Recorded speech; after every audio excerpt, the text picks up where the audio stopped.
through northeast Pennsylvania, including the following areas: in central New York, Delaware, Oswego, and Sullivan. In northeast Pennsylvania, northern rain, light and southern winds. Wind through late tonight. Impact: excessive runoff may result in flooding of rivers, creeks, streams, and other low-lying and flood-prone locations. Creeks and streams may rise out of their banks. Flooding may occur in forward drainage and urban areas. Additional details: a period of heavy rain with embedded thunderstorms will move across the area this afternoon and evening.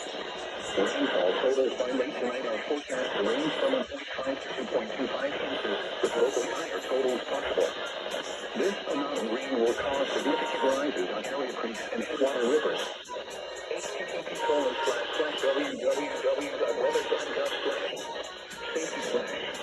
Flood you should monitor later forecasts and be prepared to take